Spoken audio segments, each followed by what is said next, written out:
Fala investidores, sejam muito bem-vindos ao canal Planilheiro Investidor. Eu sou Adriano Costa e nesse vídeo nós vamos falar do relatório gerencial de setembro de 2022 do fundo Urca Prime Renda Fundo de Investimento Imobiliário. Relatório esse que saiu no final de outubro, tá? Com muitos relatórios que a gente está fazendo a leitura agora de setembro. São aqueles relatórios que saem sempre no final de outubro e início do mês, né, posterior àquele que deve ser publicado, né? Então sai muito atrasado, a gente vai saber como é que foi a performance do fundo no mês de setembro e se tiver algum fundo desses fundos que a gente está lendo com o relatório bem depois do mês, a gente fala já quanto foi os dividendos do mês atual, ok? Então, se você gosta desse tipo de assunto, FIF, Agro e FINFRA, não perca tempo, se inscreva aí no canal, ative as notificações, deixe o seu like e também esse relatório eu vou deixar na descrição do vídeo para você baixar, fazer uma leitura mais detalhada e também no link do nosso grupo do Telegram, está também na descrição do vídeo. Também se inscreva lá no nosso grupo do Telegram em curta distância e também faça suas indicações por lá. Vamos lá então, Urca Prime, relatório de setembro, fundo que acabou de encerrar aí uma subscrição, a gente também vai ver aqui como é que tá as alocações, tá? O fundo que investe principalmente, né, tem aí seu carro-chefe, os CRIs, né? Mas atualmente tem diversificado suas operações aí em hedge, né, em debentures. Então a gente vai ver como é que está a carteira do fundo e o patrimônio dele já ultrapassou R$ 1 bilhão atualmente, né? Fundo que tem gestão ativa, então um fundo que tem um grau de risco um pouco maior, né? Os seus prêmios de risco, né, que estão aí atrelados ao seu portfólio é bem alto. O fundo, um dos fundos que teve, na verdade, foi o fundo com maior dividend yield de 2021. Então, fundo com muita excelência aí na distribuição dos dividendos, mas tem o seu risco ali, né? A gente sabe, tem riscos atrelados a esses papéis, e quanto maior o risco, maior o retorno. Então, a gente tem que sempre ter essa consciência. Cota patrimonial está em 101,98, na verdade encerrou setembro a 101,98. E o valor de mercado atual, com operações de outubro, já se aproximou a esse valor aqui. Primeira vez que eu vejo o fundo tão abaixo do valor, tão próximo do valor patrimonial. Um fundo que sempre teve aí o seu valor de mercado com spread bem alto, acima inclusive de 20%. Né? Então tem aí seu valor de mercado muito próximo ao valor patrimonial. O fundo também tem quase 10 milhões de cotas emitidas. Tem aqui a sua taxa de administração 0,25% ao ano, sua taxa de gestão 0,95%. Então, somados aí dá 1,20% ao ano, né, de taxa de administração e gestão, que já vem descontado nos relatórios mensais. Tá? E assim como também se for devido ao fundo, a taxa de performance que é de 20% do que excedeu o IPCA mais 7% ao ano. Ele distribui proventos mensais, o administrador é Vortex e o gestor é Urca Prime, e o código de negociação na Bolsa de Valores é o URPR11.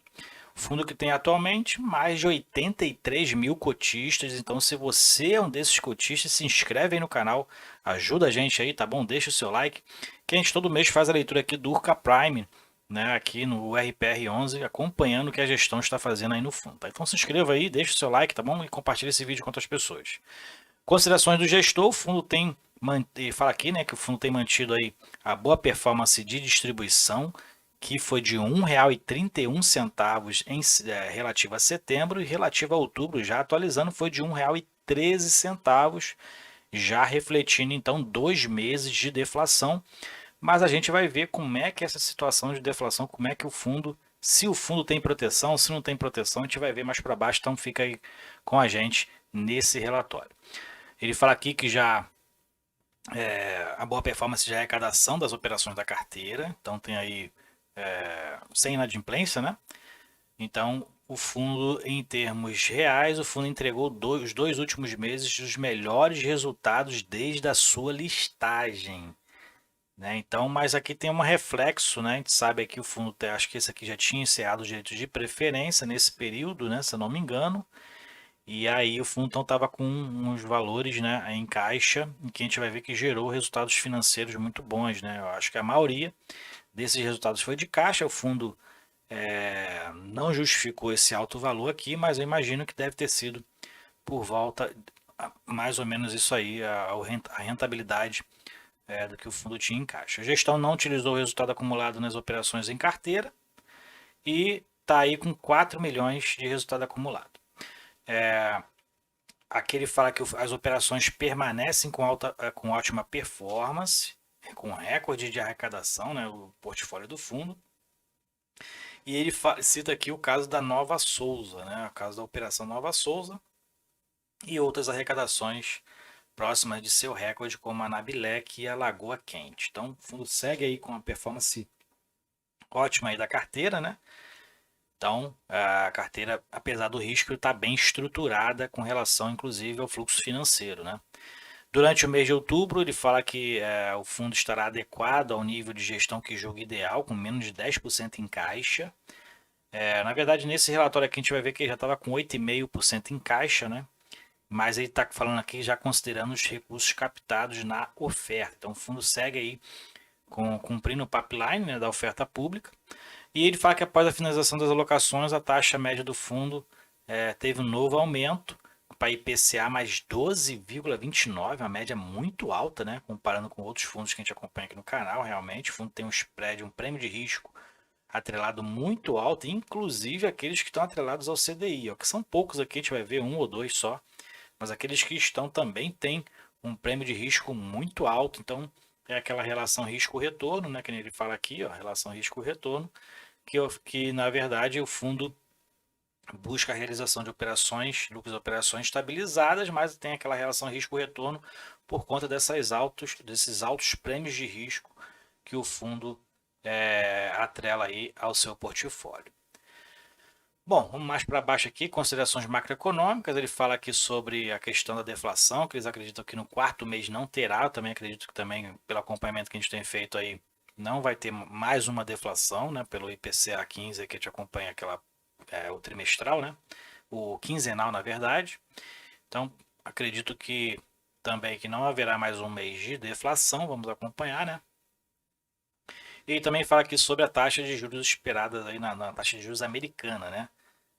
Porque a taxa de juros no Brasil permaneceu a 13,75, então agora a questão da pressão inflacionária está na pressão externa, né? Vamos dizer assim.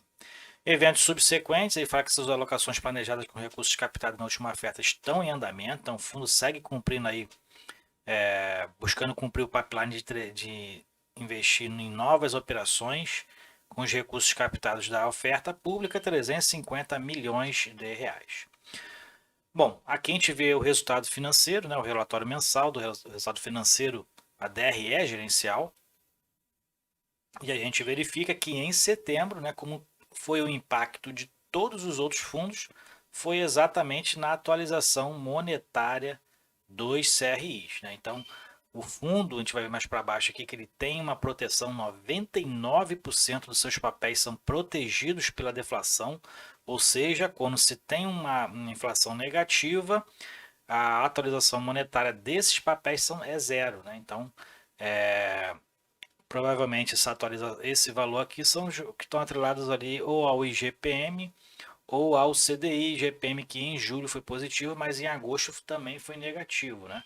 Mas como setembro pega os 2 meses anteriores normalmente, pegou aqui então o IGPM de julho positivo, né? E o de agosto ficou, se ele se encaixa dentro dos 99% protegidos, ficou também zerado. E o destaque aqui são as outras operações financeiras, que eu não vi o destaque aqui pelo fundo, né? O que vem a ser isso aqui exatamente, mas que foram muito altas, né, em relação aos meses anteriores. Ele teve um aumento aqui em julho, mas quadruplicou em agosto, né, e permaneceu ali, diminuiu um pouco, mas permaneceu muito alto em setembro, o que fez com que ele tivesse resultados, que ele falou, né, resultados recordes aí em agosto e em setembro, né? Então, creio que parte desse valor aqui seja o rendimento de caixa, parte dele. O fundo que tem despesas também aqui até relativamente baixas, né, em relação à sua receita. Reserva de caixa, o fundo tem seguido fazendo as suas reservas de caixa aí, né? E a gente verifica o resultado líquido do fundo, né? Bateu o recorde que nem ele falou, foi de 15,9 milhões e 12,9 milhões em setembro. Aí você pode estar indagando, né? Pô, mas Adriano, nos meses anteriores ele distribuiu proventos maiores, né? 1,84, 2,1 em maio. Em outros meses anteriores, realmente, o fundo sempre distribuiu acima de R$ 2 de provento, né? Principalmente de 2020 para cá. Mas o que aconteceu foi que, né, a subscrição aumentou a quantidade de cotas, como a gente verifica aqui, né? Praticamente dobrou a quantidade de cotas, né? E acaba que o bolo tem que ser partilhado com mais cotas, né? E aí reduz a distribuição por cota, né? Então, o fundo, depois da subscrição, acrescentou mais cotas aí ao seu portfólio. Bom, e aqui o dividend yield, então, o fundo ficou em 1,28 em setembro, né? E em outubro ficou em torno de 1,10% de yield, com base no valor patrimonial ou de mercado, porque estão muito próximos ali, né? O valor patrimonial de mercado praticamente estão empatados. Aqui ele faz o comparativo entre o NTNB, né, o IPR e o NTNB, então você pode depois fazer esse comparativo aqui, né, do desempenho do fundo em relação a esse índice. Essas operações são as operações da carteira, o fundo segue aumentando aí, né, a sua diversificação no portfólio. Eu lembro que quando a gente começou a acompanhar o fundo, a gente só tinha 6 CRIs, né, no início, 6 ou 8 CRIs, muito concentrado ali, né?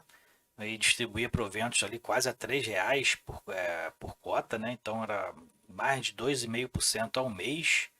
Então era um fundo muito arriscado, agora está mais diversificado, tem até os FDICs aqui, né? Tem debêntures também, ó, tem debêntures na carteira. Então tem aí, tá com uma diversificação um pouco maior, né, dentro do seu portfólio. Atualmente está com 26 operações, se não me engano, ou 36, a gente vai ver mais para baixo.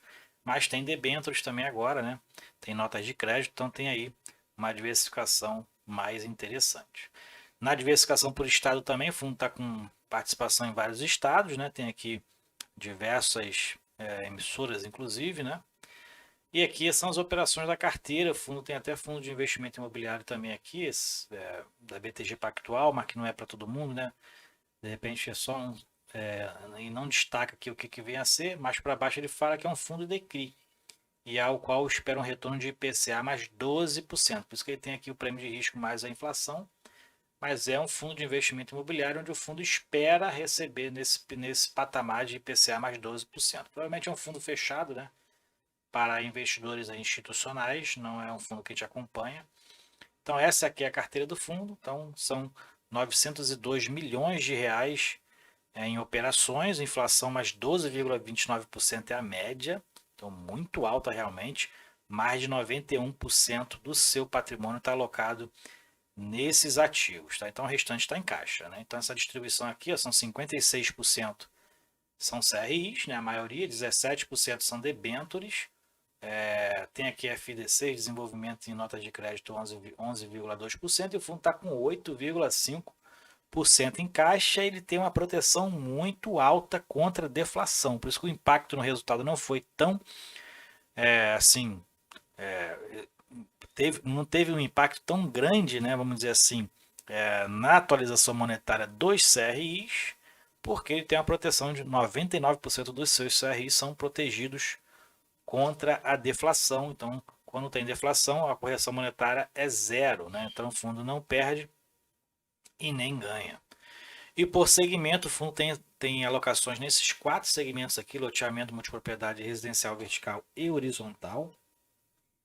Então o fundo não tem aí CRIs corporativo, vamos dizer assim, né? Não explicitamente. E a gente vê que um dos mitigadores de risco do fundo é em relação aos fluxos financeiros dos CRIs, né? Então a gente verifica aqui que na preferência de distribuição do fluxo financeiro, o fundo tem mais de 80% dos seus ativos, né, dos seus CRIs, em classes única ou classe sênior, que tem essa preferência, né? Então, mezanino e subordinada tem em torno de 20%, é o que tem uma menor preferência na distribuição do fluxo financeiro do CRI. E 81% está alocada pela inflação IPCA, está com 13% pelo CDI e 6% pelo IGPM. Bom, vamos seguindo então aqui. Aqui é o desempenho no mercado secundário. Fundo que encerrou ao valor de cota aí de R$ 103,10, mas atualmente está abaixo dos R$ 102, né? O mês de outubro e início de novembro, abaixo dos R$ 102. A liquidez mensal do fundo sempre foi muito boa, né? E tem seguido aqui nesses últimos meses, né? Próximos ali, sendo negociado próximos a 100 ou até acima de R$ 100 milhões por mês. Então, a liquidez do fundo é muito boa mesmo. O fundo tem, ainda mais com o preço atual, né? Já que o fundo tem aí uma característica, pelo menos nos últimos meses, né? Nos últimos anos, um spread muito alto, em torno de 20 a 30% de spread, né? Acima do valor patrimonial, né? Então, fundo que negociava com ágio muito grande. Aqui ele faz o comparativo do desempenho da carteira com relação ao loteamento popular, está acima do esperado aí, né, do recebimento. Também assim como o loteamento popular mais. Os empreendimentos horizontal e vertical está abaixo, né, do esperado, o recebimento, né, do financeiro do fundo, dos ativos. Do multipropriedade está acima, 9% acima em agosto. E aqui são as operações. O fundo hoje tem 36 operações em 14 estados diferentes. A quantidade de cotistas segue aumentando, agora está em 83 mil cotistas. Então o fundo segue aumentando aí o seu número de cotistas, né? Já ultrapassou em 1.800.000 a quantidade de investidores em fundos imobiliários. E aqui é o patrimônio, né? O aumento aí gradativo de acordo com as captações. A última foi a sexta emissão de cotas, se eu não me engano. Em maio, né? Se eu não me engano, essa foi a última, acho que teve uma mais recente agora, né? Que encerrou recentemente, né, ainda não está aqui nesse relatório. E foi a sétima emissão de cotas, né? E aqui o retorno do fundo está aí em 48,9% desde lá do início do fundo, né? Desde agosto de 2020. E aqui a gente tem o dividend yield mensal versus o anualizado. Então o fundo também segue aí com um bom desempenho. Como eu falei, um dos fundos com maior pagamento de dividend yield no ano de 2021, que foi de quase 22%. Diminuiu um pouquinho aqui nesse período, né? Por conta aí do desempenho realmente, né? O IPCA diminuiu um pouco para esse ano a partir de junho, né? Então, a voracidade aí dos proventos distribuídos foram menores, vamos dizer assim. Aqui tem todo o desempenho do fundo, então, dividend yield nos últimos 12 meses, né? Segue aí muito alto. E os outros números aqui para a gente poder encerrar, o RPR11, valor de mercado mais de R$ 1 bilhão, o fundo mais rentável de 2021, primeiro, né? R$ 1,31 foi a distribuição de setembro, mais de 83 mil cotistas, cotação 103,10, está muito mais abaixo do que isso agora, né? Em torno de 2% a menos. Tem uma relevância de participação na carteira teórica do IFIX. E a liquidez média diária está em 4,5 milhões de reais de liquidez média diária. Aqui a performance aqui, né, mínima e tal, de cada um dos papéis, sem efeito de atualização monetária. Então depois você pode fazer a leitura. Ó. Depois você pode fazer então essa leitura mais detalhada para você entender um pouco mais de cada ativo do fundo, né? Aqui tem a parte qualitativa, quantitativa. Baixa aí o relatório, tá bom? Vou deixar na descrição do vídeo para você, ok? Então é isso aí, relatório gerencial do URPR11, relatório gerencial de setembro de 2022, que saiu agora no final de outubro. Se você gostou do vídeo, deixe seu like, se inscreva no canal e compartilhe com a gente. Se você é um dos 83 mil cotistas do RPR11, qual o percentual da sua carteira hoje? Fique com Deus. Até o próximo vídeo. Tchau, tchau.